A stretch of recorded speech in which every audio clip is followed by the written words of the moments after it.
Tickets are now on sale for the second annual ICARUS Fringe and Film Festival in Rutherford, New Jersey, June 7th and 8th. This year's lineup includes Jimmy Dore, Anna Kachian, Michael Tracy, Max Blumenthal, and Jack the Perfume Nationalist Mason.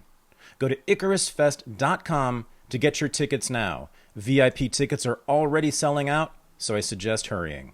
ICARUSFest.com. I'll see you there. This is the Unregistered Podcast, and I'm Thaddeus Russell.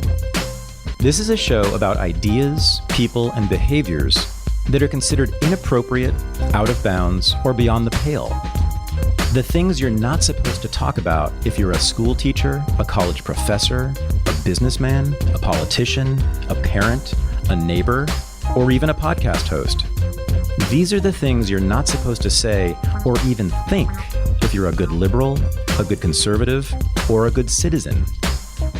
Each week, I'll interview a person who has something bad to say. They might be a journalist or a professor. They might be a porn star or a drug dealer.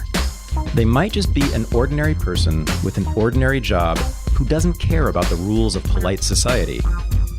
I'm not interested in breaking the rules just to be a troublemaker.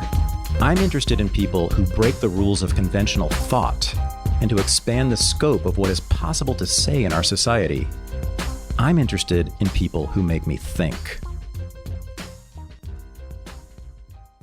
My guest this week has always been on the left, but during COVID, like many of us, she gravitated toward people on the right, and in the process became one of the most important civil liberties attorneys in the country. But she is also the daughter of a Palestinian, and so today, she now is having second thoughts about many of her new political allies. This is my interview with Jenin Younes. I am joined from Washington, D.C. by Jenin Younes, who, shortly after, I think, October 7th, DM'd me on Twitter just to say thank you for saying things about Palestine that she was not hearing from other of her political allies, and to say that she felt alone in the world a bit at the moment because your political alliances that are sort of recently formed were proving to be really disappointing to you on this question of Israel and Palestine. But let's first of all talk about just who you are. I'm sure many people watching know who you are, but because you came into pretty big prominence during COVID as a lawyer, and that's what you still are, a civil liberties lawyer.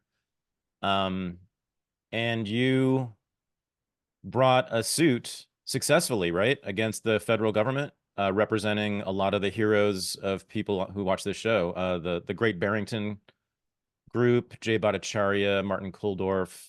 You want to talk about that? Because I think that's kind of your biggest claim to fame recently that people will know you about.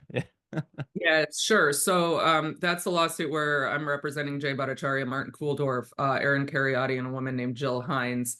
And their allegation is that they were censored on social media at the behest of the government. So the First Amendment prevents the government from censoring people based on viewpoint and various other things, but viewpoint-based censorship is considered sort of the most insidious kind. And likewise, the government can't use private parties or third parties to try to get around the Constitution's strictures. So I often draw an analogy to the Fourth Amendment, which prohibits the government from searching your home without a warrant. Likewise, the government can't just hire a private company to do that without a warrant, because otherwise the Constitution would have no meaning. So that's this argument here, is that the government influenced the companies through various means: coercion, pressure, sometimes collusion, to get rid of sort of COVID dissident views, especially. The lawsuit actually is quite big and was originally brought by the attorneys general of Louisiana and Missouri. So it also encompasses some other topics like elections and the Hunter Biden laptop story, but our clients are all COVID. So we've had success. The case is currently under consideration in the Supreme Court, and we expect a decision probably in June. Oh, okay. I didn't know that part. That's great. Yeah. Well, hopefully it's good. It's a good decision. Yeah, I'm on pins and needles because the argument was oh no. It was somewhat disappointing. Oh, I didn't know that. I haven't followed it lately because of Gaza. Yeah. but so I mean, this goes back to, am I right? The feds, either the FBI and or the White House itself, literally calling up or emailing Twitter, for instance, and saying you need to take down this account. Sometimes Yes. like Jay Bhattacharya's account, Martin Kulldorff's account, because they are spreading disinformation about COVID, right? That's right.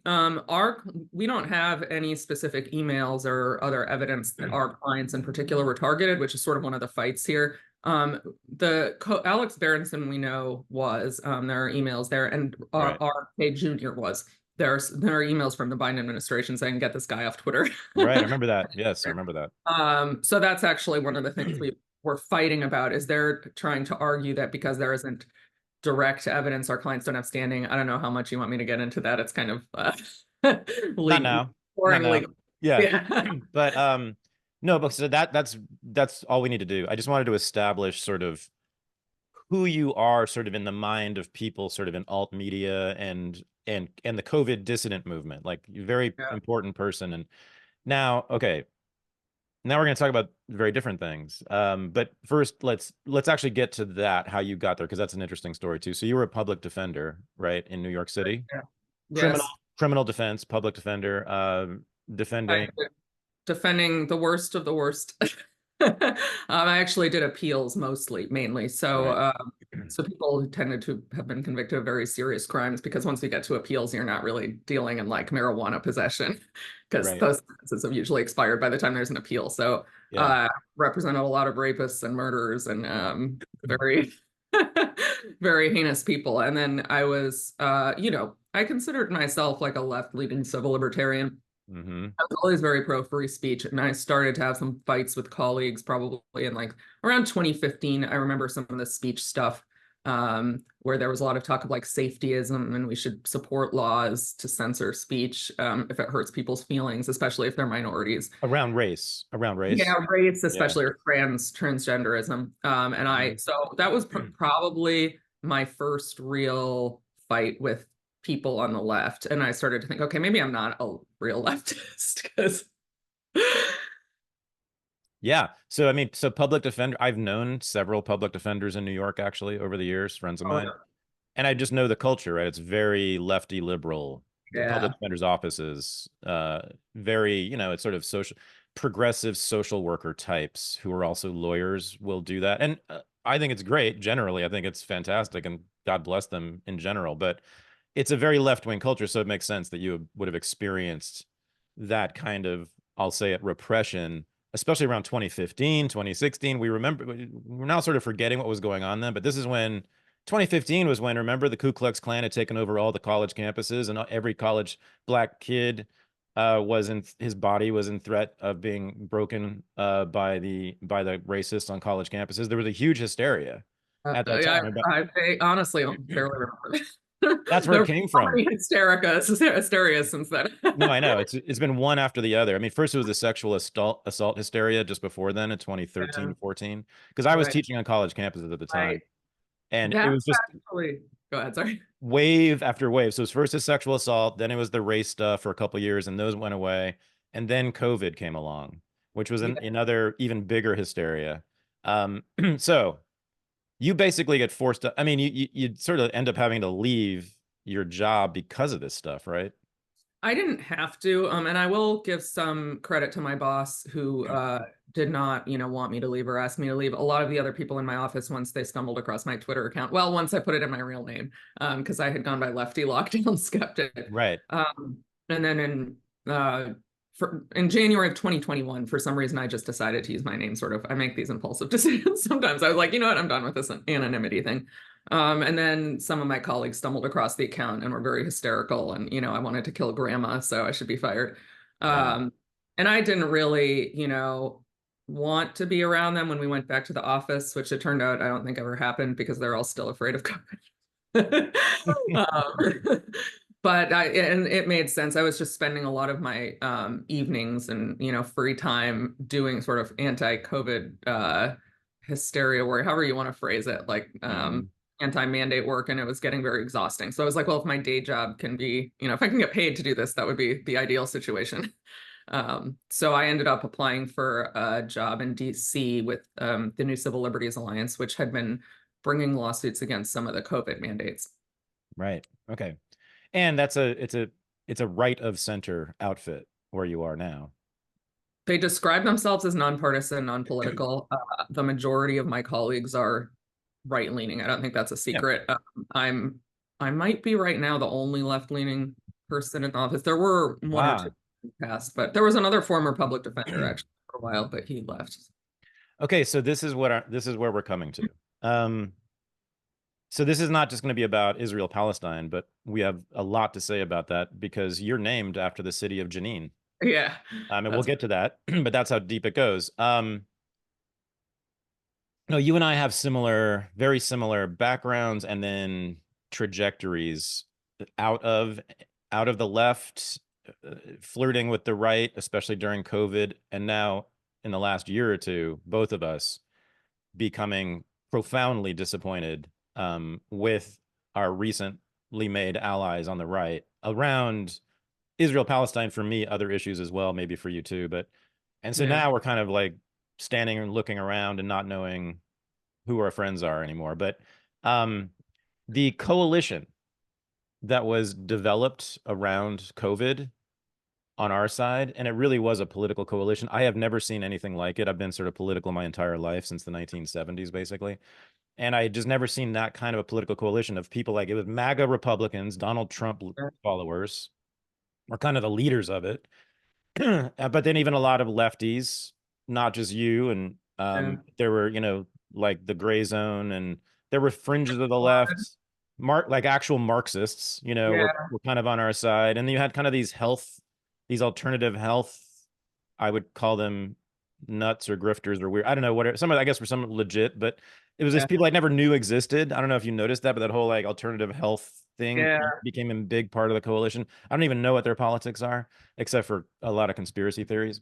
Um, and so it was this very strange right, left, and other coalition around this one very particular issue that doesn't come around very often. So it felt unnatural to me and I didn't really like it. I sort of looked around and looked at my new friends and I thought, I don't know about these people in the long term. yeah, And then they started disappointing me pretty quickly. For me, it was the sort of groomer hysteria, especially the attacks on LGBTQ people, the drag queen hysteria, which I just thought all was like, I don't know, 19 Victorian era panic nonsense. yeah. But Palestine rolls around. The Gaza war happens last year, and both you and I saw independently without talking to each other a lot of that coalition break right apart because Yeah. we found out that there were, and I wasn't exactly sure how, like, for instance, MAGA would respond to Gaza or much of the right would, and some right wing people have joined with us generally speaking, but overall, right, it's been a lot of the people who were really into limited government, small government, universal natural rights, civil rights, property rights. These were things that we were really cared about during COVID. These people, freedom of speech, huge, right? Freedom of movement, Yeah.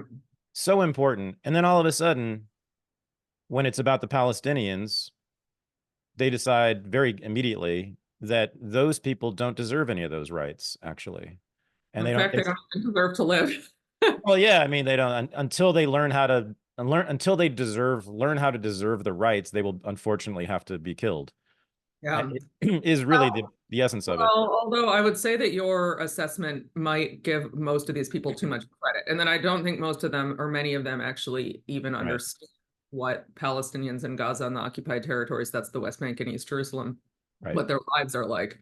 I mean, but they are willing to make this assumption because they're brown Muslims. I really believe that. So, I think if this was, I don't know, if these were white people in some other part of the world and our comrades from the COVID era, some sort of mass killing had happened and they'd known there was there was some conflict involving these people that had been going on a long time, I think there would have been more suspension of judgment. But because it's brown Muslims who speak Arabic, they were immediately willing to condemn them, and not just to not just the people who committed the attacks, Hamas, but all Palestinians as violent as supporting them. They say they elected Hamas, which I mean, Gaza hasn't had elections since 2006. The average age is like under 18. So most of the people alive in Gaza today weren't even alive during the last elections. It's completely insane. And I mean, I saw people on Twitter. I'm not going to name names, although I kind of want to because they deserve to be shamed. But someone in particular who just said all Palestinians are terrorists, someone I had known well during COVID. Oh boy. And, there are no innocents in Gaza. And at some point, someone was, defending my point of view. And she said, if you don't kill these people, they're literally going to kill you. Like, I mean, this is like genocidal rhetoric. This is the same kind of thing people said about Jews. And it's just, I mean, it's just so stupid. I mean, it's just so absurd. How exactly are why and how are the Palestinians going to come over here and Yep. attack Americans? And I was thinking about this morning. Not one of these people who's so pro-Israel, so Zionist, so the war has ever asked me, oh, Janine, your father grew up in the West Bank. Why don't you tell us about that? Maybe we're interested in hearing. Instead, it's just they tell me how I should feel about it. They tell me I'm wrong. They tell me my dad's experiences didn't happen. Yep. And I mean, you wouldn't to do this to any other group would be seen immediately as racist and extremely bigoted, but you can do it to Palestinians. They actually, as a fairly prominent person in the COVID coalition, told you basically that in fact Israel was good to your dad, and he just doesn't know that. Yeah. And I was talking about specific experiences, and so I don't even know how the logic is just. So when we air this, we will have already aired my interview with your dad. So I interviewed him just a few days ago, and I realized that I really needed to interview you as well, because there are two sides, I guess, to this story. There's the side of the story about Palestine itself, Israel itself, what's happening there, what has happened there historically, the experiences of the people who lived through that. And then there's an equally important side, politically anyway, which will determine the future of Palestine and Israel. Unfortunately, it's in the United States. We, the Americans, will determine the future for those people. The other side is the view of the conflict and of the people in that conflict from America. Right. And since your father and you both have lived here for decades, you have sort of both views of it, and I just think it's very important. And also because of, as I said, your particular political position, which I saw is very similar to mine, and how difficult and painful that is in this moment, but also how it really, I think, and you think, it reveals a lot about the American right wing, that confirms some of the criticisms made of it by people on the left. Yep. So most importantly, and you've said this already, and I'm going to say it again, but well, I don't know actually about you so much, but for me, the last 10 years or so, I have spent much of my time denying racism in the Yeah. United States, because much of it has been nonsense, made up myth. Yeah. All the BLM, not all, much of the BLM rhetoric, a lot of the claims of police brutality, even though I am basically anti-cop, I just saw that it just Yeah. wasn't true. Yeah. That there isn't a war on black men in the streets.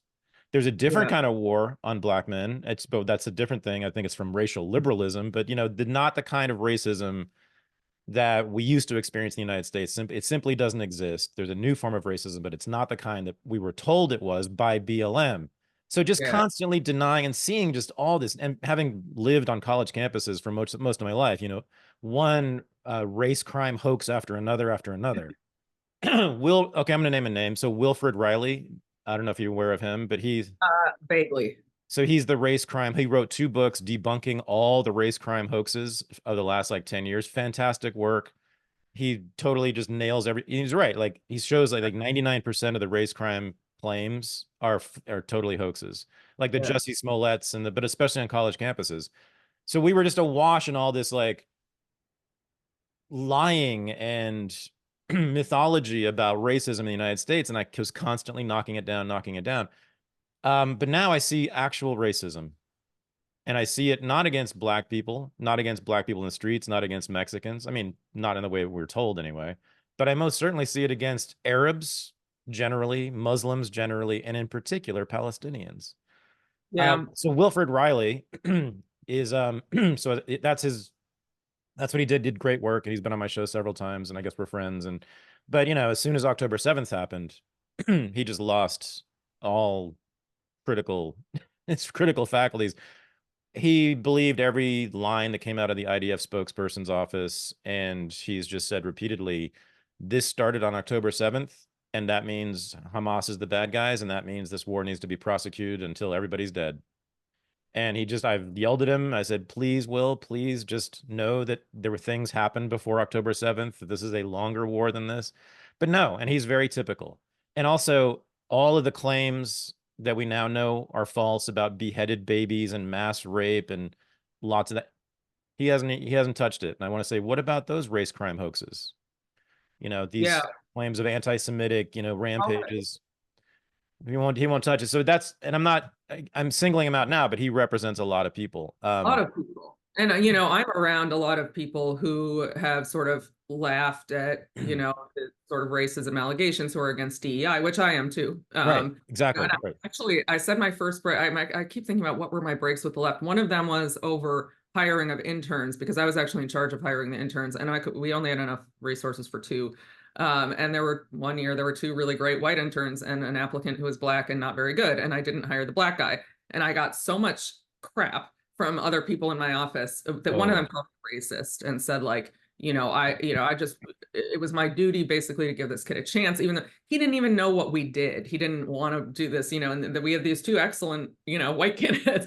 So I am very much with you on that. But so I saw people around me who unquestioningly accepted these anti-Semitism on campus claims. And what I feel like there's this sort of propaganda campaign where it's just, oh, it's so overwhelming. It's so obvious. So even if you even dare to doubt it, you are clearly anti-Semitic, even though there isn't a single instance, not one, that when you look at it, it holds up.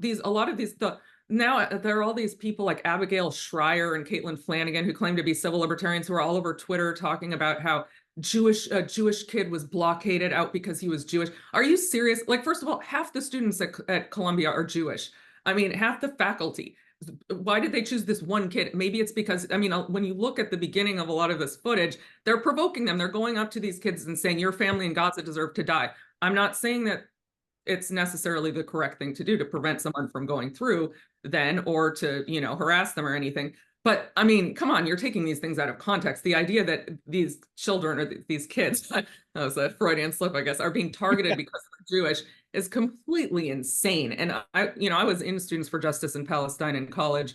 I've been very active, and I was very active in this world. Most of the people I worked with were Jewish. Like, the idea that this is some anti-Semitic movement is just completely absurd. Which is not to say there are certainly like rare instances, like the kid who said all Zionists deserve to die, although notably he did say Zionists, he didn't say Jews, which is a different thing. Yep, sure is. Yeah. Yes, thank you. That's what I was getting to. The college campus. Sorry. No, it's my fault. I forgot. That was after the hearings yesterday.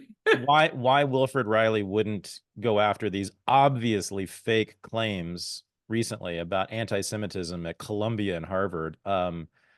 It just speaks, and of course the whole, the right wing that we're talking about, and a lot of our, I guess, erstwhile colleagues or comrades, they're focusing not on what's going on in Gaza, of course. They're focusing intently on what's going on at UCLA and Harvard and Columbia and GW. And oh my God, these kids are so ridiculous and idiotic and ugly and brutal and violent, which they're not. And Columbia, what they blocked? They blocked a lawn. That's all they blocked. I was at Columbia for 17 years. I know exactly what they blocked. The encampment was just on the main lawn in front of Butler Library. Yeah. So you couldn't walk on there without their permission, which, okay, that's a violation of rules, and sure, but it was just a square patch of grass. That's all they were blocking. Yeah, and the sort of blatant hypocrisy too from people who during the protests about lockdowns were so outraged about these free speech violations and I mean, the left did the same thing. They said these protests were infiltrated by Nazis. They were all MAGA. They were all Donald Trump supporters. Donald Trump supporters. They're all violent, that kind of Yep. thing. And now you see the people who were sticking up for those protests using exactly the same rhetoric and exactly the same tactics to discredit these protests. I mean, it's like astonishing. I almost can't believe the blatant hypocrisy and the lack of insight people have. And then I was actually listening to this podcast this morning, Glenn Greenwald interviewed by Freddie Sayers. It was probably the most eloquent defense of free speech I've ever heard. So I want to give Glenn credit Mm-hmm. for what he was saying. But if you find yourself invoking safetyism, just obsessing about the little, I'm not a college campus enforcer. Like, it's not really my business. I don't care whether they were breaking the rules. I'll leave that to the administrators to sort that out. But if you're obsessing over this, oh, they were breaking the rules by not letting somebody pass through the line, and you claim to be a free speech supporter, I think I'm a little doubtful of that. Yeah. It's so let's are you ready to talk about feelings? Sure, yeah, I can always do Let's talk about that. feelings. You know what? Yeah. So so there's been a lot of feelings on this issue. This is not news to anybody. On both sides or all sides. And you and I both have had, I think, pretty intense feelings about this. Now it's fairly obvious, I guess, why you would. We can have a deeper psychoanalytic journey through my mind to find out why I care so much about it. But um, gosh, there's the killing and displacing of Palestinians over 100 years. That makes me upset. There's the racism, which ends up blaming them for their own oppression. That makes me upset. But I get this war in particular really made me most upset about one particular thing about the Palestinian experience, which is that every Palestinian, even those in the diaspora, even second, third generation like you, are forced to be political on this. You really have no choice. I mean, in many ways. And I've known a few Palestinian Americans, and every one of them, even though they've never been to Palestine, are immediately, as soon as the issue is raised, they got their fist raised. They're all on that side. And all very political, but it's like you're forced also to be a part of a team that's not perfect. No team's perfect. No population is perfect. But you're lashed to them, in a sense, right? Through this by having a stake in it and taking positions on it and having feelings about it. Do you want to talk about why you might have feelings in particular about this issue? Because this is what has been going on for 7 months. Yeah, I've thought about it a lot. And, I was extremely passionate about COVID, in part because I saw the illogic. I thought it was clear society was getting it wrong. It really bothers me when there's this, like, you're not even allowed to question it. Then I feel quite Yeah. oppressed. And I felt a similar, this issue is quite similar. And I'm just going to come out and say, I said it on Twitter finally, like, I just think the anti-Semitism allegation is very dangerous, and it's just used a lot to shut people up. I myself, I'm terrified of being called anti-Semitic. Nobody wants to be called anti-Semitic or racist. So at some point I decided I just have to not care. People are going to call me anti-Semitic and I have to not care. So there's that. But obviously there's this personal component, which is that my dad's Palestinian. He grew up in the West Bank. So he was born in 1952, so he was 15 when Israel occupied the West Bank in 1967. And despite what Daniel Coatson and other people who have no idea what my dad experienced say, he their lives became hell. They had no freedom of movement. You have to go through checkpoints to go from town to town. The Israelis and the settlers, who are often Jewish people from Brooklyn or Russia or whatever, can just move. They just move to the settlements. The Israeli military or government does nothing about it. They take Palestinian land. They raise their olive trees, RAZE, their olive trees. They they bulldoze their homes. They'll bulldoze the home because there's a suspected terrorist in the village. that just imprison people. You have no rights. You have no due process. They can imprison you without charges. They imprison children all the time for like throwing a rock, or maybe not even throwing a rock, maybe just saying something to an Israeli soldier. Their lives are completely miserable. And my dad, I'm sure he told you this, like it wasn't like that when they were under Jordanian rule. And some people have said on Twitter, oh, there was no such thing as Palestine. Your dad's not a Palestinian. I mean, doesn't care what his passport says. Right. He doesn't care what he's called. He just wants freedom like everybody else. And that's what his family wants. I mean, just whether or not there was a state of Palestine, which there wasn't a technical state of Palestine before 1967, has nothing to do with whether or not people deserve civil rights. It's such a ridiculous argument. I know. Yeah, I mean, his description of life under Jordanian rule is pretty remarkable. And that was one of the most striking things I learned. I just did not know this about what life was like in the West Bank before the occupation. And according to him, and I have every reason to believe him, there was simply zero evidence of Jordanian rule, that there was just no government presence in their little tiny village with no plumbing and no electricity near Janine. And then once the Israelis came, lines were drawn, borders were drawn. People could no longer go visit family. His family was broken apart. Multiple cousins were not allowed to come back and visit. His brothers and sisters, right, were also not allowed to come back. Ever. I think his oldest brother was never allowed to come back to Israel. Never. Never. And he said it was his greatest regret in life when he died. So but people can see that interview too. So, but you're growing up in, this is another thing we have in common. You grew up, because he's a professor and has been a professor at Cornell. So you grew up in and around Cornell University in Ithaca, New York, and I grew up in Berkeley. And I've not been to Ithaca, but I'm pretty sure it's quite similar to Berkeley. It is. I have been to Berkeley. It's the same thing. Same thing, right? Yeah. I have better weather during the winter.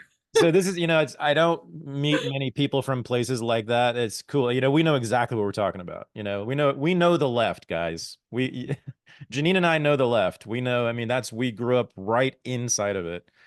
And, but you also have a Palestinian ex-Muslim dad. Yeah. Who he was an adult when he left. So, and then eventually sort of renounced or moved away from the religion. But you can take, what did it say? You can take the boy out of Islam, but you can't take the Islam out of the boy.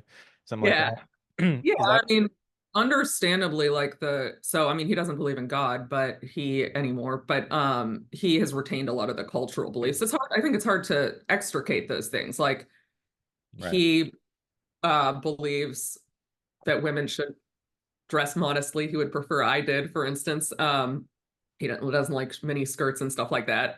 I have tried to make the argument to him that only comes from religion. There's no rational basis for believing such a thing. That's not, I don't think you can, it's just how he feels. Like it. He certainly doesn't like it, and it's his daughter, which I understand. When I was in my teens and 20s, I was maybe a little less willing to understand. But I've come around to sort of respecting him very much. And even though we have some differences of opinion and how I've chosen to live my life, I think we've found a place of mutual respect now that I am old.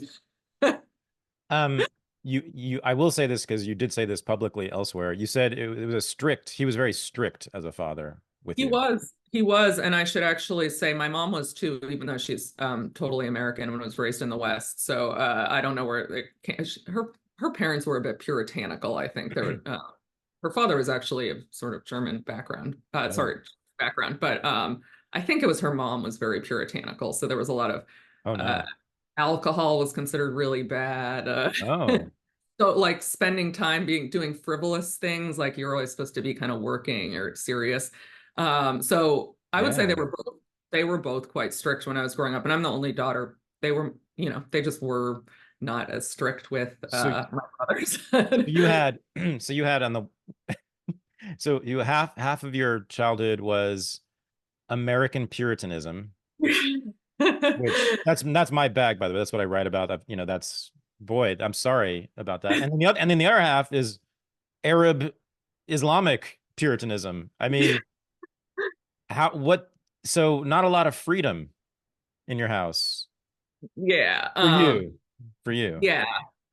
It was a strict household. When I was a teenager, they didn't want me to date or go out. They didn't, I don't think, if I recall correctly, it's all kind of fuzzy now, but they didn't really let me go out with friends. Like they would call my friend's parents' house and make sure I was actually there. We weren't like, Wow. running around. Sometimes I got caught and we were. What were you doing, Janine? Were you with boys ever? Well, we'll get into that. Okay, now, so you have said, even though you were born in the cradle of communism, like I was, that you, from an early age, is this right, did have sort of a libertarian streak or sensibility? I Yeah, did. and it was probably because my parents were strict. Oh. I hated to be told what to do. And it's likely why I probably instinctively reacted against COVID. I think when that was my instinctual reaction was against COVID restrictions. Probably some of it stemmed from that natural hatred of authority and people telling me what to do. But I did a lot of research, and I think if my research had led me to believe that COVID restrictions made sense, I would have changed my mind. I wasn't entrenched at that point, but I think that's why I was willing to question it. I do not like being told what to do. It had this reminiscent feeling of like, you're not allowed to go out with friends. You're not allowed to leave the house. Yeah. You have to wear a piece of cloth over your face. Yeah, right. Also, to be clear, my dad actually hates hijab and burqa stuff. He really doesn't like Okay. that. But he doesn't want you revealing too much either. No, he And likes. and promiscuity is not okay. No. Right, right. Fooling around with boys when you're a young lady is not okay. No. What exactly were you doing? No, just kidding. So, well, okay, then, and you go to college, you went to Cornell, right? I did go, yeah, for Yeah. undergrad. Free tuition. Yes. Actually, they did like 50%, but I got decent financial aid. Nice. I have so many brothers. Good deal for faculty kids, yeah. And you went to law school and at NYU? Yes. Right. And then you became a public defender. Now, why? Now that's a serious do-gooder job. That's somebody usually, right, who really cares about like justice. Yeah. Is that Yeah. what that was about? Why'd you do that? Yeah. I mean, that was one reason. You could have been rich. You understand that, right? Yeah. I do. I never cared that much about being rich, but I it's the justice component. I have a little I like kind of like criminal law and story. Like frankly, the stories are interesting. Oh A lot God, of yeah. it's pretty boring.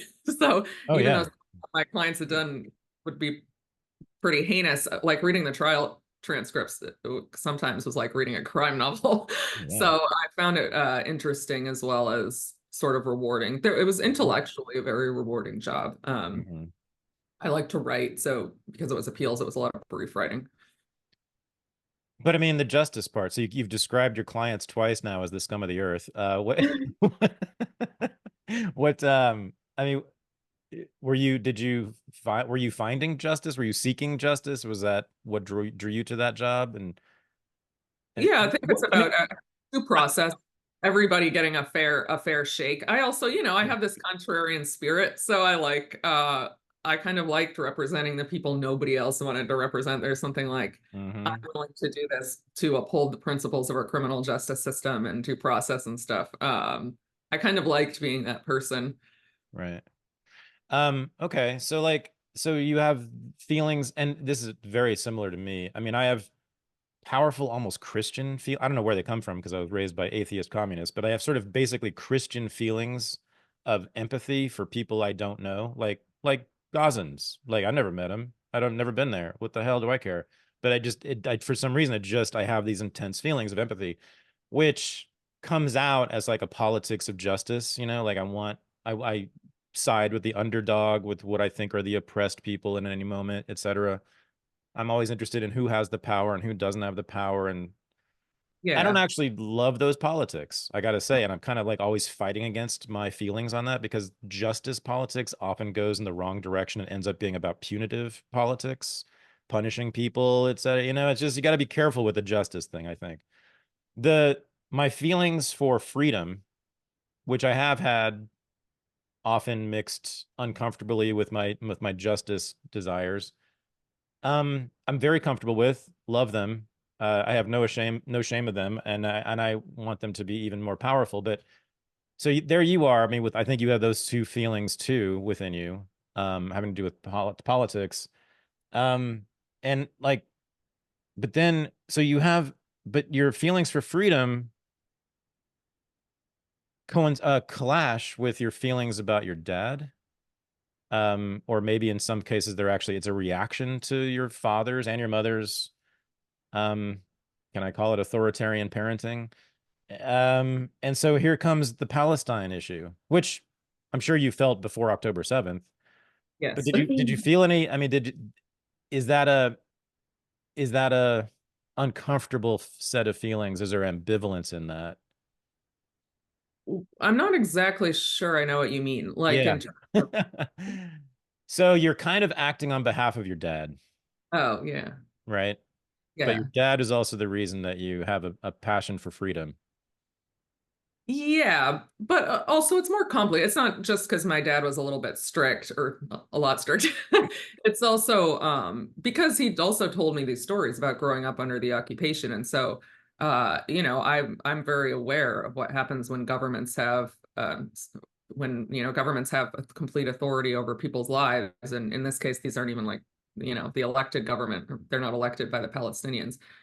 So I would say it's a bit nuanced. And I mean, I respect my father very highly. We've obviously had some differences of opinion over the years, but on sort of personal stuff. But he's a very, very intelligent, accomplished, courageous man. And I mean, there aren't a lot of people who grow up without electricity and running water with illiterate parents who manage to become professors at Cornell University. Of So linguistics. Of yeah, linguistics. Yeah. yeah, I have very, very high respect for him, and he's a good, very good person. He cares deeply for people. He's very kind and thoughtful, and so uh, it it broke my heart to see how much this tormented him. Like Hmm. he felt my whole life, and I think I talked about this on another podcast, but I saw it. He felt his whole life like kind of suppressed. He couldn't talk about this. He works in the Middle Eastern studies department, so most of his colleagues were Jewish. I don't know. I Hmm. think it was 50% white Zionist, but he was afraid, and he's Oh, actually not tenured. That's another story. right. But his position is not a tenure track position, so he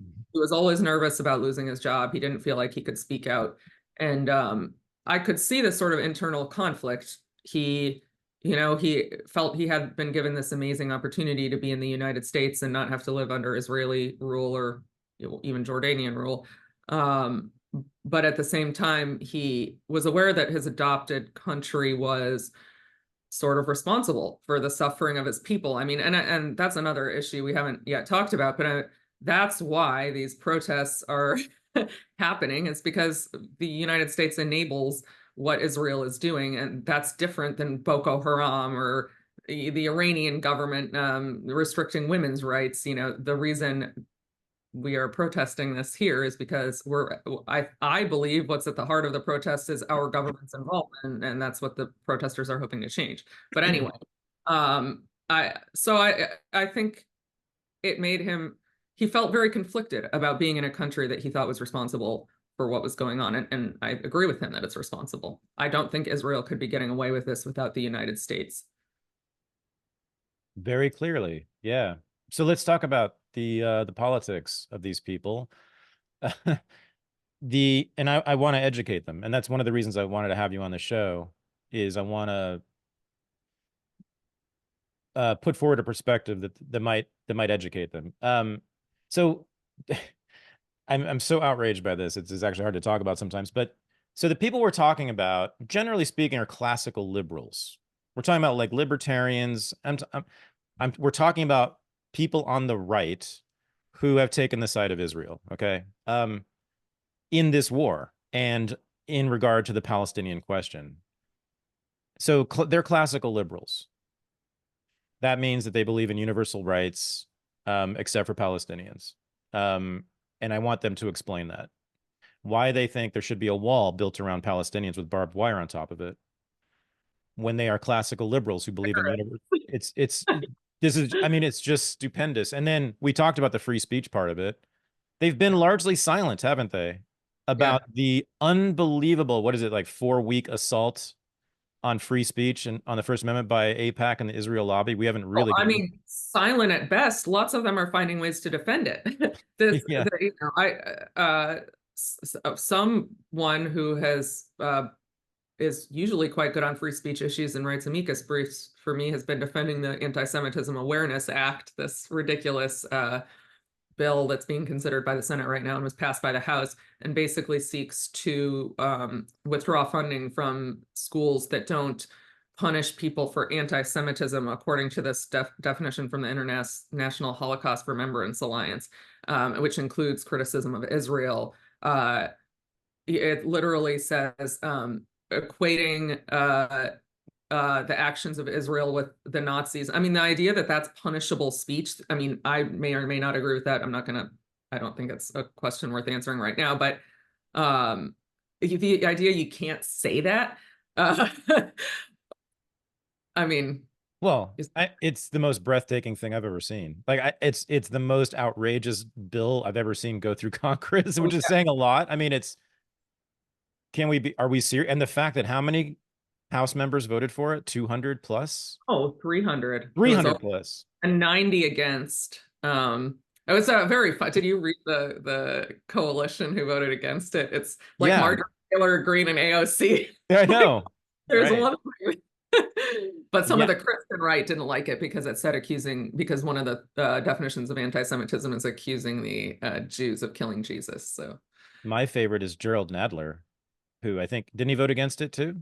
did he? I think so, maybe. I mean, he's been against it from the beginning, which is weird because he's like the biggest scumbag globalist Zionist there is, but he had to vote against it. And he's delivered speeches against it because he represents Brooklyn, and Brooklyn has a whole bunch of anti-Zionist Orthodox Jews in it Oh, yeah, yeah, who yeah. who were very pissed at, and they went right to his office when this was first proposed and said, Jerry, you can't have this and you can't allow this. And he was like, okay. That's the first time you've seen evidence of Jewish anti-Zionism sort of pop up in the Congress. Yeah. That's what that was. He didn't say that, but that's what it was. So yeah, but otherwise it is. I had actually underestimated the power of the Israel lobby. I knew it was there. I knew it was powerful. The Walter Mearsheimer book I thought was basically correct. But I was like, maybe it's a little overhyped. Are we really worried about what they're going to do? I mean, sure, they're going to promote Israel and that's bad, but otherwise they're not going to mess with like internal domestic politics, are they? I'm like, not in any real way. They're not like going to get people arrested, are they? They're not going to like tear up the First Amendment. I mean, that's not going to happen. I mean, that's exactly what's happened. We know that the NYPD has a headquarters in Tel Aviv. We know that the NYPD works directly with Israeli government officials. And we know that those people told the NYPD and Eric Adams to lock up those protesters at Columbia. Yeah. We know this. And we know that the UCLA incident was very sketchy, but like, why did the cops stand down right at the moment that the Zionist thugs showed up to beat up the protesters? That Well, you're not allowed to say this under the Anti-Semitism Awareness I Act. know because That's also for college campuses.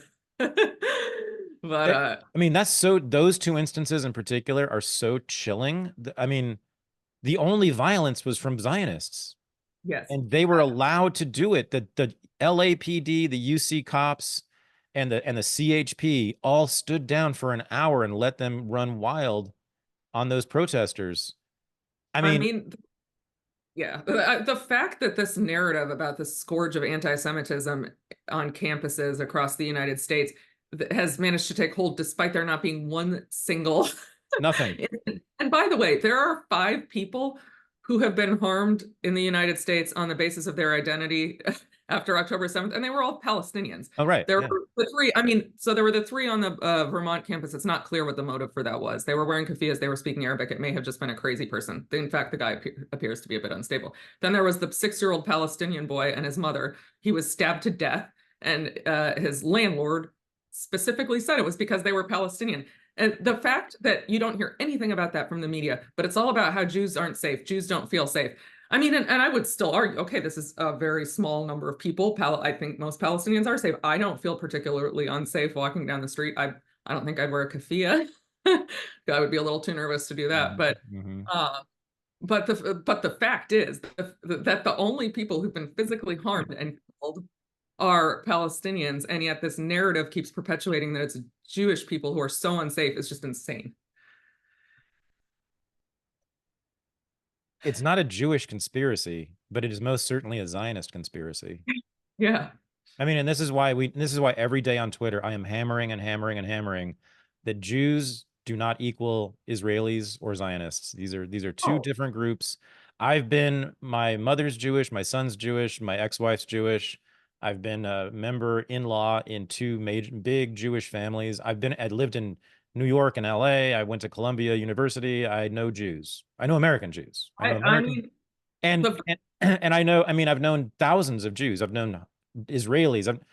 And I can count on one hand the number who have been to Israel or who even give half a shit about Israel. No one, the Jews I've been around, like, we never talk about Israel. It's just not a thing. No one's going to take Aliyah. No one's even does the birthright trips. And a good chunk of them are anti-Zionist. I Um, mean, the vast majority of people I talk to about this are Jewish. Like and I think what happens is a number of them I know they go on Birthright, which is the yeah. state-sponsored propaganda trip to get young Jews to worship Israel. Um, they some of them have the wherewithal to say like, hey, I want to see the occupied territories in Bethlehem, whatever, and they go and they're like, oh my God. Right. I can't believe what's happening to these people. I can't. And or if you go to, I think some places like Haifa and they see the extreme racism, like Palestinians have to walk on the other side of the street, and stuff like that. And so some of the people who are the most passionate and educated about it are Jewish. And I would be furious if I were Jewish with all these people claiming that there's this consensus among Jews that they all support Israel. And I'm offended on behalf of many of the amazing Jewish people I work with who have nuanced views. They're not always exactly the same. They're not always exactly like mine, but are thoughtful people who are willing to be critical of what is a state, a state, not a religion. Yep. I actually have trouble finding anti-Zionist to have on my show who are not Jewish. Like they're almost, I've had like a dozen anti-Zionists on this show in the last 6 months who were all Jewish, including a rabbi. Uh, Yeah. you know, Yeah, no, I know. there and it's growing. I mean, the number of I see Jewish anti-Zionists like all the time now, everywhere. At the protests, on podcasts, everywhere. Now the good news is, Janine, right? Don't you think that I I can't, do you want, I mean, to me, the arrogance of pro-Israel people right now and Israelis too about like what's going on. I mean, shouldn't they be afraid, not of like genocide, but just that the United States eventually has to cut and run because of the massive shifts going on? I mean, people hate Israel now. Young people under 30, if they Yeah. know anything about it, they hate Israel. They're losing young Jews. Poll after poll shows what half of Democrats or half of Biden voters think it's a genocide.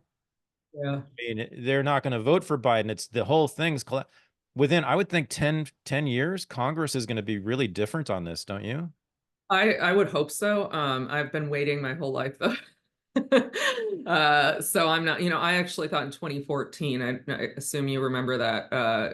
Israel, Gaza, I mean, it wasn't quite as brutal or horrendous, but there were some, 2,300 people were killed, I yeah, think it was, yeah. yeah, and there was one incident where there were some boys playing soccer on the beach, and the IDF, I believe, I can't remember if it was shot them or there was a bomb, something, but it was I think it was very, a mortar or a missile or something. Yeah. yeah, it's clearly deliberate, and they thought they could get away with it, but it turned out they had done it in front of this hotel where a lot of journalists were staying and witnessed it, and it was clear it was deliberate. So I actually thought that kind of thing would change public opinion, but it didn't.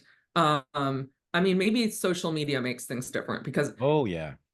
That was before TikTok. I mean, yeah, before the media could control the narrative. And this was actually, so this is how my COVID and like Palestine experiences kind of intertwined. Was my dad had always been extremely critical of the New York Times. The New York Times was like what we read in my house mostly. It was like considered the best one. But my dad was very, very critical of their coverage of Israel. And, he'd point to some story and be like, I know those, where it's like Palestinian kills Israeli, and he's like, I know those people, and what happened was like the Israeli settlers went and killed 5 Palestinians, but the New York Times leaves out that first portion, and it's just they. I mean, I'm not saying killing is ever okay. Let's caveat everything with that. And October 7th was horrible, and I don't defend it and all of that. I want to put on the record there. But it was very clear to me how these mainstream media outlets are sometimes perpetuating narratives and are beholden to a certain narrative and perhaps certain economic interests. And so I was quite skeptical when I saw problems and inconsistencies with the coverage of COVID, and sort of very quickly not covering the views of people who thought perhaps lockdowns weren't the best idea in the world, and just running smear campaigns against people like Kulldorff and Bhattacharya. That led me to sort of see that the media was doing the same thing with COVID. And I think because I had been critical of the New York Times and had been raised to be critical of mainstream media narratives, I was prepared for that. Well, and now they're shutting down TikTok. And many people have said that that's in large part because that's where all the anti-Israel social Yeah, media was in TikTok. yeah, Do you think yeah. that's true? I mean, I'm not positive about that. I don't think that's the only motivation for going after TikTok, but it had to be part of it. To be honest, I'm kind of embarrassed as a lawyer who Uh-oh. deals with censorship and tech stuff. I haven't looked into the TikTok thing that Okay. much. I just got busy, and I don't Sure. use TikTok myself, so I think Well, I mean, you know that the two motivations for that have been stated. I mean, they state that, and it's not an insane position to take. I'm against it, but it makes that it's essentially Chinese government media, controlled essentially eventually by the Chinese government. I don't think they're actually pumping propaganda into the United States. I don't think they're trying to like emasculate American men with TikTok or whatever. But that is, I get it. But then since October 7th, we've heard over and over again how, what is it, there's 10 times more pro-Palestinian posts on TikTok than pro-Israel posts, and we can't allow that to happen. And so I think there's a couple of reasons, and I think one of them is Palestine for going after yeah, TikTok, because that is what's feeding these movements, these protest movements. It's social media, no doubt. Seeing little kids with their arms blown off every single day just really gets to you. What can I tell you? yeah. And I mean, the mainstream media can choose to tell only certain stories or certain side stories, but that doesn't work with social media because people can tell their own stories. But listen, we're not acknowledging something here. Christian Amanpour, of all people, CNN establishment up the wazoo, has been cited with the State Department her entire career. When I talked about seeing pictures of kids with their arms blown off, I'm talking about a piece she did in a camp. I think it's in Doha, where they've taken some of the Palestinian kids who are wounded, and it's just like a whole compound full of Palestinian kids from Gaza, all of whom are missing limbs. And she's interviewing them and talking to their mothers that are there, and it's like, and you see, and the kids are smiling and playing and laughing with no arms and no legs. I mean, so that's on CNN, and CNN then also did that amazing report. I couldn't believe CNN was doing this about the torture being undergone by Palestinian prisoners in Israeli prisons now. That Yeah, was a CNN report.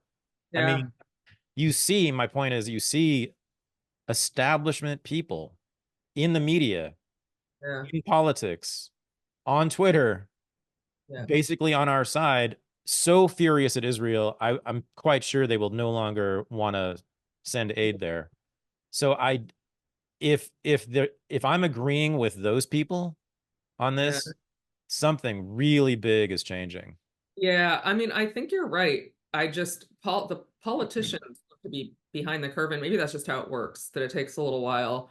But the fact that Biden has been, getting up there and saying, defending Israel and saying, the ICC's decision to indict Netanyahu for genocide is outrageous, and, we'll stand by them and we don't accept this. And then Congress is inviting Netanyahu to speak as though he's some kind of hero when he's being indicted for genocide by the ICC. I mean, that's a serious thing, and people should take it seriously. The International Criminal Court is not a bunch of like lefty lunatics. These are like Yeah. serious international law scholars. Um, Why do I you don't know. I guess that makes me despair. Yeah. Why do you think the right wing sort of reflexively sided with Israel? Is it just ignorance meets racism?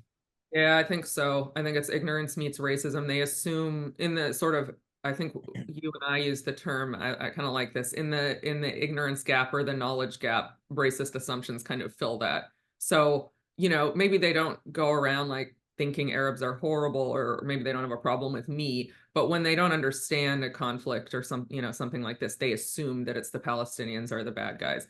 And I sort of I want to clarify my views. So I obviously do not condone what Hamas did. I do not like Hamas. I don't believe it's ever justifiable to target civilians.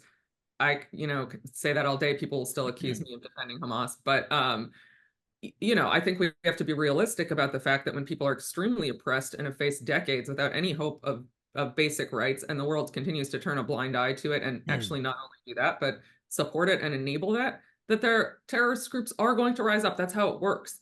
There's despair, and yes, Gaza is not technically under an occupation, but the blockade is actually worse in terms of restricting people's civil liberties and resulting in economic strangulation. And this So, is what's going to happen. so I am pissed at that questioning, and I reject it, and I think it is yet another form of racist double standards. Um, you're not really old enough to remember the anti-South Africa divestment movement, right? Oh, 90s, right? So that's, or 80s and 80s, I mean. So I mean that's when I was coming up of age. I was in college then, and it was the thing then, man. I mean, it was very similar to Gaza now. Like it was the big cause on college campuses and sort of on the yeah, left generally, and everyone had that position. Of course, we're opposed to apartheid in South Africa. We want that, and we don't want the United States supporting a South African government that is upholding apartheid, violent apartheid that, by the way, looks a lot like the West Bank. Now, the African National Congress, Nelson Mandela's organization, run by Winnie Mandela, his wife, they blew up civilians. They tortured people. They kidnapped people. They took hostages. They launched horrible raids on white farms and white towns and just murdered people randomly, very similar to October 7th. But in the 1880s, when everyone knew that this was a violent apartheid regime, no one on the left was ever asked, well, do you condemn the ANC? I know. Is that No, your answer? So it's like that's no, my answer to what's going on in South Africa is that I'm opposed to apartheid and I don't want the United States to support it anymore. yeah, Period. And so long, yes, I also don't like when civilians get killed, but it doesn't, that's irrelevant. It's actually yeah, irrelevant. And that is the position I will always take on Palestine. Until yeah. so long as these people are held in a cage and denied all rights, that's the only thing to say about it is they need to be given those rights and let out of the cage. That's it. I mean, yes, they're, and however they act, it doesn't matter. If you're a classical liberal and believe in universal rights, then that's the only position to take, by the way. Yeah. No, fair enough. I feel the need to qualify this in part probably because I'm half Palestinian, I'm very afraid of being called a terrorist. I mean, honestly a little bit. I'm always a little nervous about like legal. I mean, there are people who are sitting in prison because they gave money to causes that appear to, maybe they had some association with Hamas, but probably the people didn't even know. So, I mean, there's a group called, I don't know if you've heard of them, the you know what? Now I forgot what the city is, but it's like the something five. And they were convicted of aiding and abetting terrorism because they gave money to like a fund for children in Palestine or something. And the evidence, I mean, when you looked at the evidence that they actually believed or knew, had any knowledge that these funds were in any way connected to terrorist groups, it's just not there. I mean, this was clearly very politically motivated, and I think has something to do with the influence that certain segments have. uh, Yeah. um, but in any event, I mean, so I just always want to be very clear. I do not support Hamas, and perhaps being half Palestinian makes me feel the need to, reiterate that. But it's also so dumb, this discourse on Twitter, where it's like every time I say anything about what Israel does, it's like, but do you condemn October 7th? I mean, do I need to preface every single tweet with I condemn October 7th? Like, let's just assume I condemn. I almost jokingly put it in my bio, like. I was like, most people probably won't get it's a joke and think I'm a Zionist. So. I mean, it's like being an American going to a foreign country and saying, "Do you condemn Donald Trump?" Yeah, yeah, yeah. I mean, what? It's irrelevant to the question. It's irrelevant to the question. What It's I'm for, yeah. so Yeah. it's so stupid. And also, none of these people ever condemn what Israel does, ever. Totally. Like they will never say Israel did anything wrong. Every death was justified. Maybe sad, but justified. Every dead kid, they forced us to do it. That was it. Golda Meir said we shoot, or was it Ben? I think it was Don't Ben love their Gurion. children. It was Golda Meir said they don't love their children the way we do. No, she said that. I'm Oh, talking about. I think it was Ben Gurion oh, said we shoot and we cry. yeah, yeah. We Unlike, we feel bad about everyone we have to kill. yeah.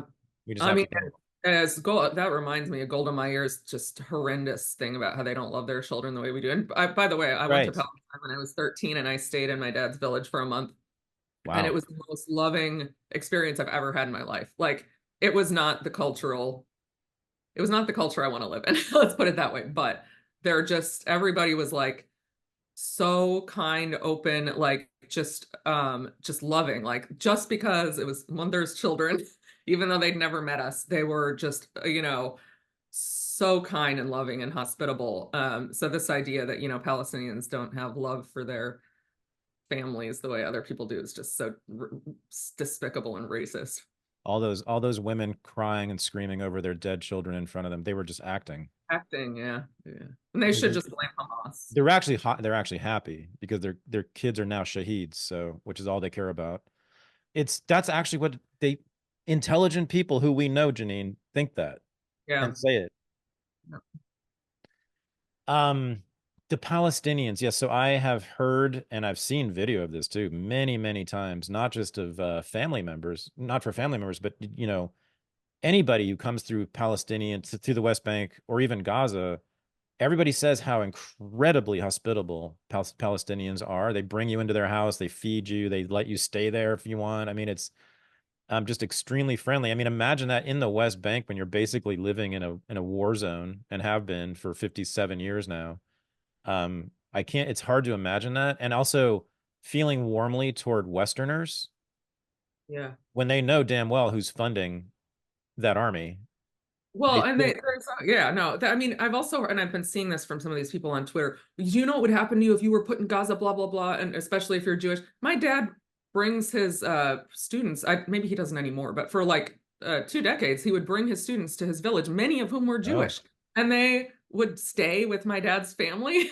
And they said like they felt so welcomed. They had never met oh, kinder people.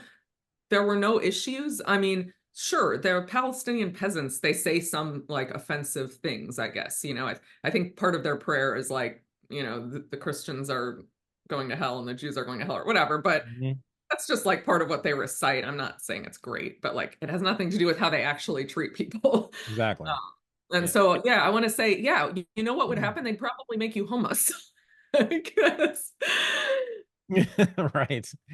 Yeah. That's one of the I don't I try not to talk too much about that because it sort of sounds like the old noble savage trope, but I think it's true. I mean, I think it's true for Irish people as well. Like the Irish and the Palestinians have a lot of yeah, commonalities and a lot of solidarity. You find Ireland is the most pro-Palestine population in all of Europe because it's they were because all of their history of occupation by the also right. being colonized and occupied by a foreign army. But they're also those two people. These are the two people I've heard. I've never been to either place, but I've heard lots about Irish and Palestinians being the most hospitable people in all of the world. Maybe I mean that's they're sort of famous for. People will bring you into their homes and give you dinner. No matter who you are. It's kind of remarkable, and I wonder what that's about. But I don't. it's really interesting, and it's sort of it is the most tragic and heartbreaking thing about it to me. Yeah. Um, well, I don't And know. like, I mean, I don't want to glorify it. Like, I mean, No. yeah, I don't think my female cousins had a great life. Most of them, they get married at like 18 and they don't really have a choice in who their husband is and all that. But Well, that's their, that's that their is culture. I mean, fine. that's the cultural choices that have been made over, and Yeah. many women choose them and they don't want to live like Western women. I mean, what are you going to do? Yeah, Uh, exactly. there are Um, many, many, many Muslim women who have said very clearly, no, I like wearing the hijab. Thank you yeah. very much. What are you going to say to that? Yeah. And I actually, so when we were there, I don't know if you know this, but when a man, well, actually, it's true for women too. When you have a son, you are then called by the son's name. So like Abu, whatever. I Yeah. don't know. What's your son's name? Toby. It would be Abu, Abu Abu Chok. Toby. Yeah. So I'm the oldest, but the only girl, and then I have brothers. So they were all calling him Abu Jalal, who's my oldest brother, and he would correct them and say, "No, no, I'm Abu Janine," which I thought was very sweet. Nice, nice, nice. So let's finish by talking about what you and I are gonna do with these people. I mean, it's yeah, what are you thinking about sort of politics generally? I mean, you're working at a good civil liberties firm, but it's kind of right leaning there, and it doesn't. You're apparently the only left leaning person on the staff, and your friends and allies from the COVID years are, probably 2/3 terrible on Palestine and want your dad's village to be, I don't know, overrun with settlements or whatever. Um, as I said, I had disappointments with the right wing over the last couple of years about other issues. What's your feeling about this? Like, where do you want to go? Is there another constituency, another group out there, another movement that you would feel comfortable in? Or are you and I just always going to be loners in the political landscape? Well, I think that's the conclusion I've reached. I felt Yeah. I have to say, I mean, 2020 was really hard for me because I just was sort of turned on by a lot of my friends. And even to the extent some people didn't turn on me, it was like we didn't have anything to talk about because we'd get together and they'd bitch about people not wearing masks. And I'd be like, I'm one of those people. So I don't know. And I sort of made this whole new set of friends and I felt very comfortable around these people.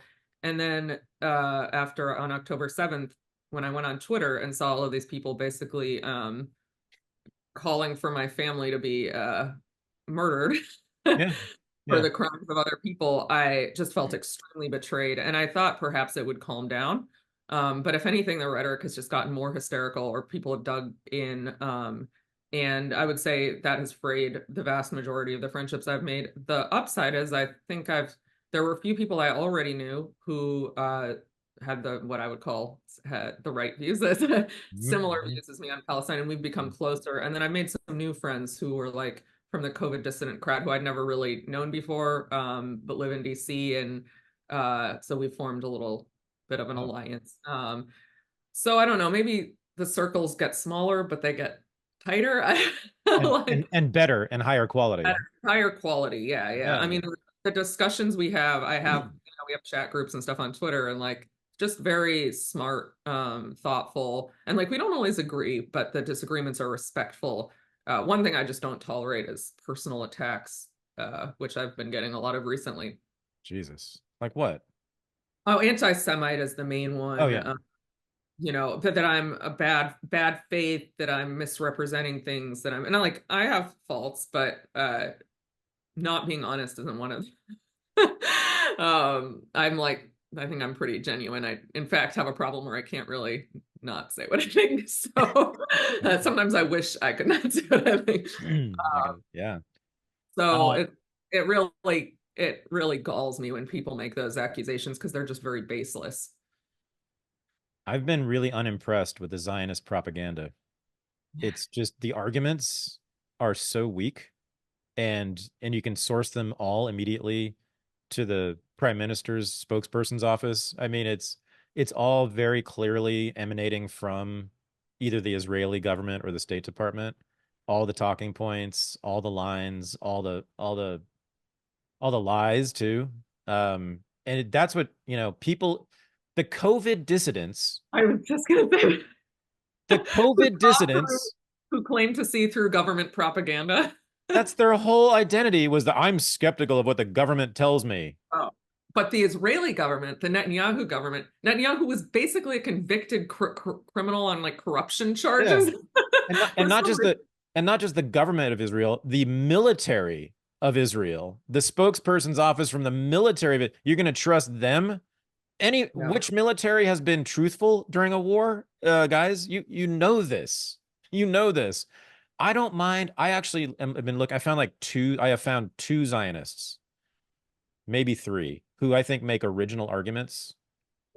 right? That are not, you can't trace them to back to, they're their own independent arguments for Zionism. And I appreciate that. And I'm going to try to get them on my show actually, that make me think about stuff. But most of this stuff is just simply Oh yeah. trotted out by the Hasbara machine, and all these very smart government skeptical journalists that we know buy it.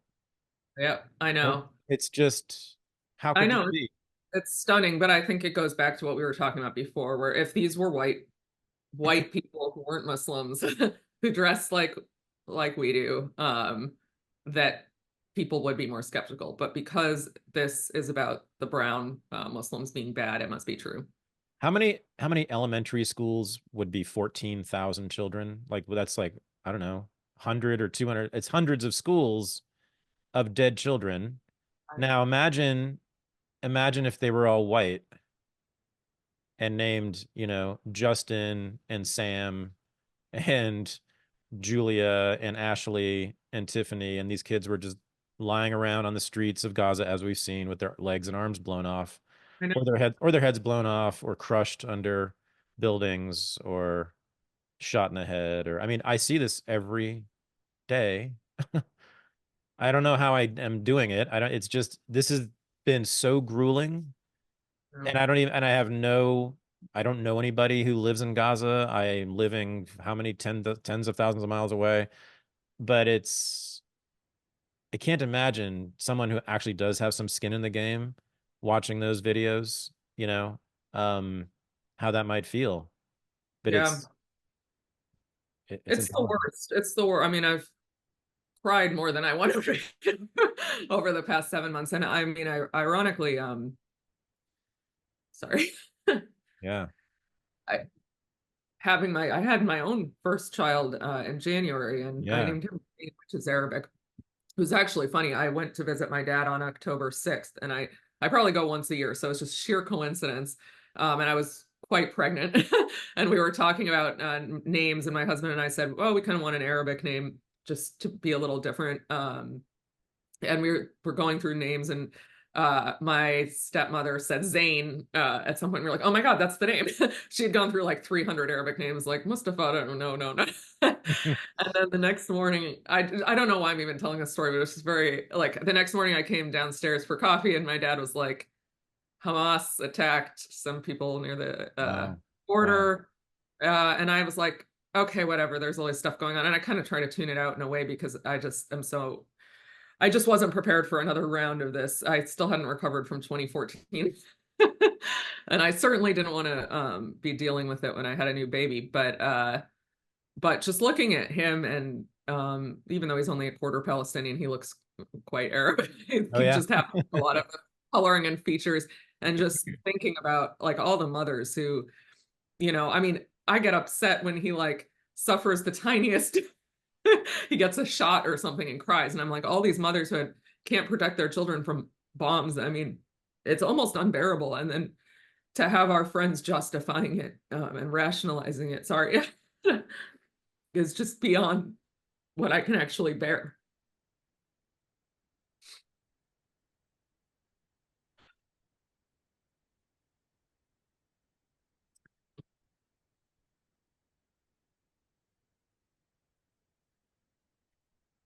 Yeah.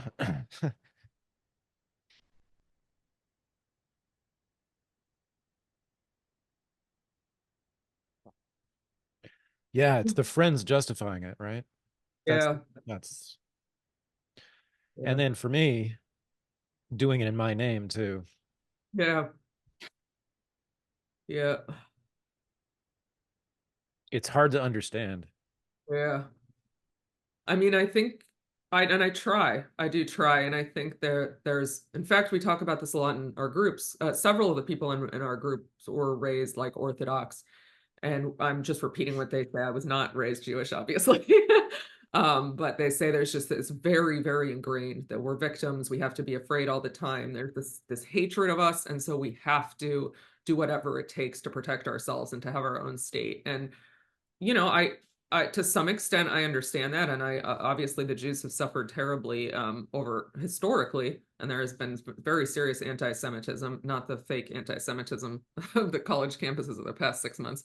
I mean, and frankly, I think it's kind of insulting to the Jews who suffered actual anti-Semitism, that these kids who can't stand Sure hearing from is. the sea are taken so seriously. But I try to understand that, and I've talked to a lot of Israelis who try to defend their position to me, and not one of them has ever. I'm not talking about many of the anti-Zionist Jews I talk to who obviously do think about the Palestinians a lot. Not one of them ever has said, I've considered the Palestinians' point of view. It's just we're persecuted, and like I'm sorry that people feel that way, but I don't think it's particularly dangerous to be a Jew in America or the West today. No, no, it's not at all. My son is very Jewish and goes to an elite university as we speak, and he has no idea what anyone's talking about. There is, of course, these are the safest places on earth for Jews in the Yeah, history of the world. It's the most absurd, I insulting, offensive thing I've ever heard in my I life. know. And if I can say one more thing on that topic, I Yes, you mean, can. shortly over the last few months and starting on October 7th, I just saw all these women on Twitter. It happens to be women. I'm not trying to be sexist. It might just be, but who I know are very, very well off, live in Manhattan sky rises, Oh, hysterically shrieking on Twitter about how unsafe they feel, and calling for the bombing of Gazan children.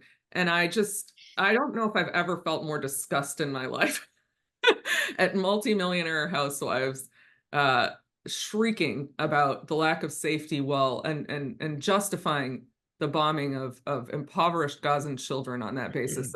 I didn't know humans could sink so low, but